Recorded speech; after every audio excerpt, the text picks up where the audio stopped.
deji la sinyebe Christo ma blem di apo kaka deji la sinyebe Yesu ma blem di apo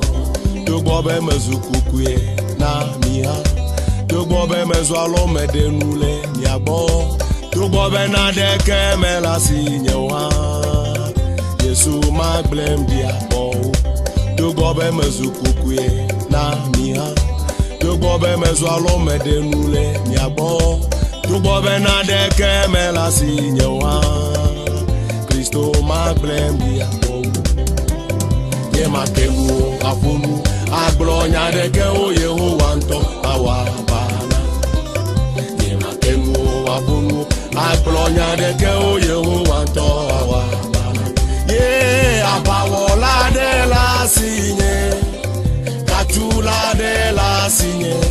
e yatanye mafunu bakemu aglonya deke o Yehowa nto awabana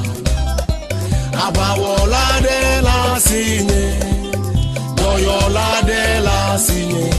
e yatanye mafunu akenu, aglonya de ke o